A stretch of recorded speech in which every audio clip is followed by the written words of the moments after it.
Viendo el panorama europeo, ¿lo más lógico sería que en España estuviéramos en torno a ese 10, se mantuviera ese 10?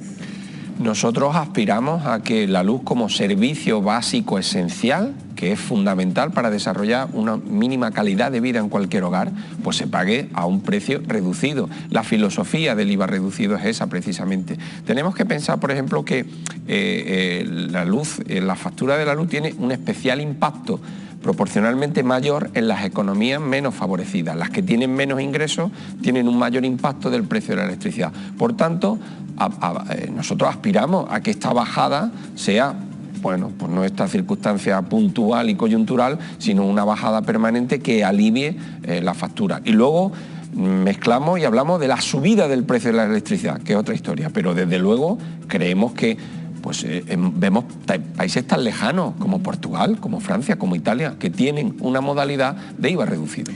Decíamos que, claro, esto se aplica a las personas que tienen una potencia contratada inferior a los 10 kilovatios, sí, que eso básicamente serían hogares.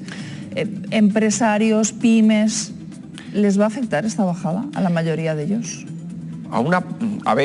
Son los suministros en baja tensión de 10 kilovatios. Los de encima, pues hay algún grupo de hogares muy electrificados. ¿Qué son hogares muy electrificados? Pues aquellos que viven en las zonas cálidas, sí, con una potencia instalada muy alta, fundamentalmente ligada a la calefacción, ¿no? Yeah. Y que los hay también. Pero el resto, pues son instalaciones de comercio, bares, en fin, donde la potencia es mayor. Estamos hablando del IVA. Dependerá de los casos. Estamos hablando de empresarios que tienen actividad económica, que soportan y repercuten el IVA, con lo cual eso al final lo acaban pagando los clientes de esos establecimientos. Los hogares, pues habrá un porcentaje alto de hogares, en torno al 90%, que estén cubiertos con esta bajada de IVA. ¿La rebaja en el IVA va a llegar directamente a la factura o dependemos de que las eléctricas lo repercutan? Porque me acuerdo, por ejemplo, de la rebaja del cine, que luego las entradas siguieron costando lo mismo. Bueno, pues un punto de vista interesante. En este caso no, en este caso están las facturas y se va a aplicar de forma inmediata. Sin embargo, las medidas que hoy aprueba el Consejo de Ministros sí que tienen otro impuesto donde, bueno, hay que ver un poco qué ocurre, que es la suspensión del impuesto a la generación, que tiene muchos matices. Y primero, se va a dar en un periodo muy concreto, el tercer trimestre, a partir del mes de julio. Es decir, en esta factura que viene, la del mes de junio, no se aplica esa suspensión del impuesto. ¿Qué pasa? La del IVA sí. La del IVA sí, la del IVA, por aclararle a los espectadores. La del IVA va a suponer, en una factura media que este mes nosotros estimamos que puede ser de las más caras de la historia, que estará seguramente por encima de los 71 euros, hoy el precio de la electricidad está en 85 euros megavatio, o sea, seguimos en precios muy altos. Como decía, será una factura del orden por encima de los 71 euros y la rebaja de IVA supone exactamente 6,5 euros. No. Pagaremos 65 y eso se va a aplicar desde ya, desde exactamente mañana. ¿Qué ocurre con la otra medida importante también desde el punto de vista de la fiscalidad, que es la suspensión del impuesto de generación? Bueno, pues que esto depende de cómo lo incorporen las compañías que producen electricidad al mercado. Y aquí ya no es tan automático, nosotros siempre lo ponemos entre comillas, y eso supondrá aproximadamente una bajada del 7% en la generación, que supone un ahorro de 3 euros en la factura si se traslada con integridad, que está por ver. Y otra cuestión también previa, ese impuesto a la generación sirve para pagar los cargos. ¿Qué son los cargos? Una parte fija de la factura. Si esos cargos no se pagan, esto que vamos a dejar de pagar en 3 meses lo tendremos que pagar a futuro, con lo cual, bueno, pues la medida para hoy, hambre para mañana. Mira, en OCU somos expertos en letra pequeña. Esperemos a lo que diga mañana el BOE, analizaremos la letra pequeña y esta rebaja, desde luego, es bienvenida porque es una rebaja en un momento históricamente y anormalmente alto del precio de la factura, pero ojo, esto no es suficiente, esto no resuelve el problema. Sí, justamente por eso le quería preguntar, ¿no? Por si era un parche, como dicen algunos, que entiendo que están ustedes en eso, ¿no? Una solución temporal, pues si es así, ¿cuáles son las reformas del mercado de la electricidad que deberían acometerse para tener una solución a medio plazo y que no estemos así cada 2 por 3? Pues mire, nosotros claramente lo calificamos como un parche. Es una rebaja bienvenida, pero claramente insuficiente. alivia la subida temporal del precio de la electricidad, pero hay que atacar el fondo del problema, y el fondo del problema tiene hoy por hoy dos propuestas muy concretas que van a reducir la parte de la fiscalidad, la parte que no tiene que ver con la energía de la factura. Lo que pasa es que hay una propuesta concreta, que es el Fondo de Sostenibilidad del Sistema Eléctrico, que lo que pretende, según el objetivo del Gobierno, ojo, según el objetivo del Gobierno, entre lo que señala el Gobierno como objetivo y la realidad, hemos aprendido que muchas veces hay una gran distancia. Volviendo al Fondo de Sostenibilidad, según el objetivo del Gobierno, pretende abaratar entre un 14% los cargos, esta parte fija de la factura que hemos explicado aquí muchas veces. Pero ¿qué ocurre? Que el marco temporal de esa bajada, el propio Gobierno lo señala de aquí a 3 años. De aquí a 3 años. Hay otro anuncio importante y es un decreto, un proyecto de ley de remuneración del CO2 para atajar el problema que suponen los beneficios extraordinarios. Ahí es donde está la clave en el mercado de generación de la electricidad. Pero, ¿esto de momento qué es? Pues es una nota de prensa de Moncloa de un Consejo de Ministros. No está concretado.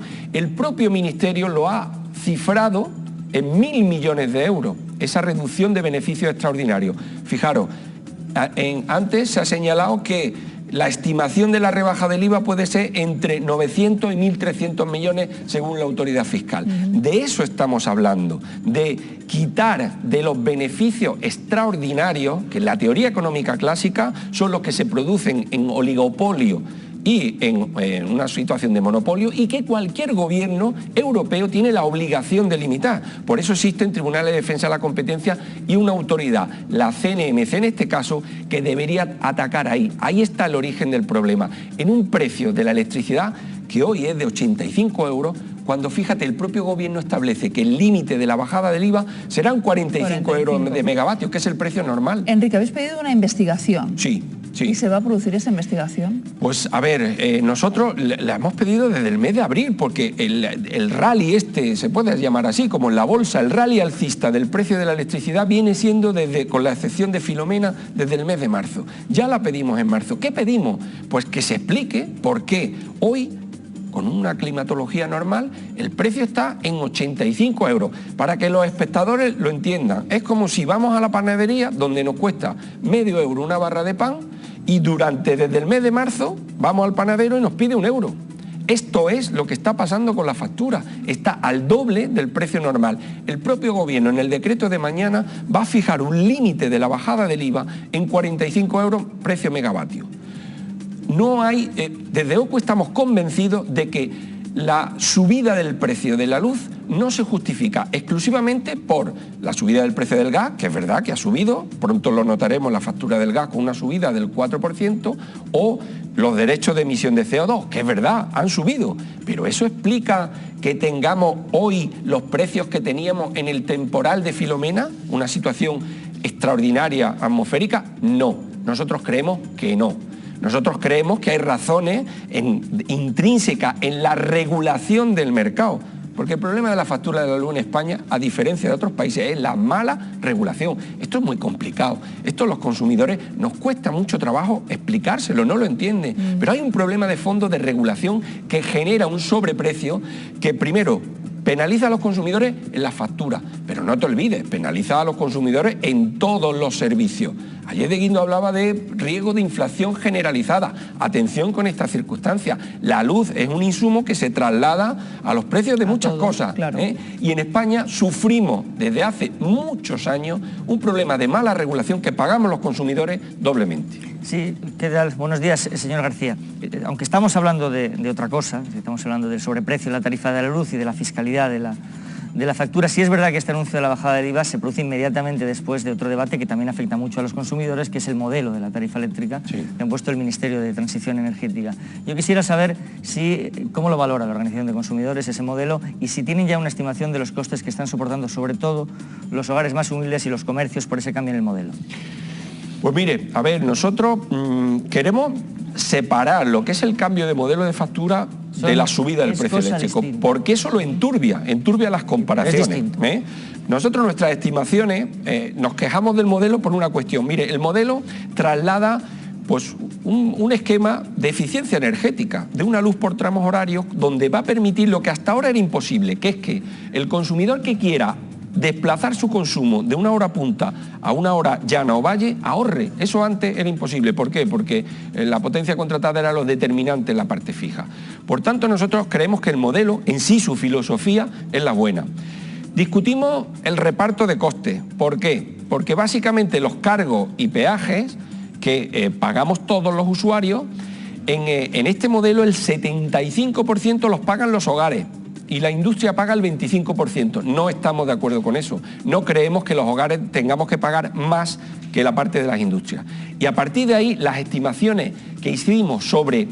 Esto es difícil de explicar ahora con la subida, pero básicamente, si un consumidor no modifica sus hábitos, va a tener un ahorro pequeño, digo. A final de año, el ahorro estaría cifrado aproximadamente en 21,7 euros, muy poquito.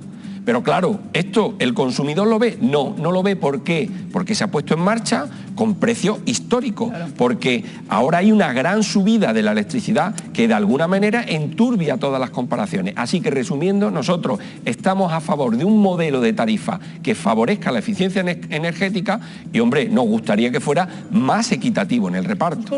Una última pregunta, tiene que ser muy cortita, Borja. Muy cortita. Ojitos de por favor. Sí, en España cuando hay algún problema tendemos a decir, pues apliquemos una bonificación, una deducción o bajemos los impuestos, ¿no? Sin embargo, ¿no sería más razonable desde el punto de vista de la distribución mantener el precio para aquellos que lo podemos seguir pagando y mejorar el bono social eléctrico? Lo digo porque España recauda aproximadamente 35 puntos de PIB con cargo de impuestos y la UE28, o sea, no el club de los ricos, sino la UE28 recauda 41. O sea, tenemos un gap de 6 puntos de recaudación y esto lo único que va a hacer es perjudicar ese gap. ¿No sería más razonable mantener todo lo demás igual y mejorar el bono social eléctrico para las familias más vulnerables? Hombre, mire usted, yo es que creo que se puede financiar y ampliar el bono social con cargo a otras cuestiones que no sean precisamente las de los consumidores. Hemos citado antes los beneficios extraordinarios. Ahí hay margen, ahí hay margen importante. Estamos hablando que, según el propio gobierno, la estimación del propio gobierno, solo con remunerar a dos energías, la nuclear y la hidráulica, había un beneficio adicional de 1.000 millones de euros. ¿No se podría destinar a mejorar el bono social? Por supuesto. Respecto al bono social, mire, hoy en España hay solo 1 millón de hogares que se benefician del bono social.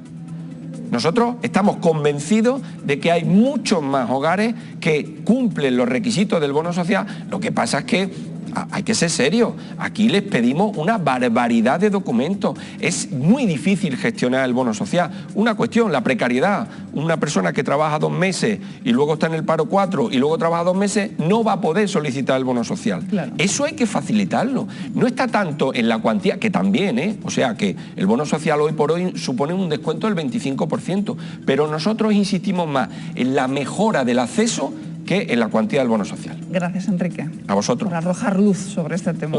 Siempre es complicado.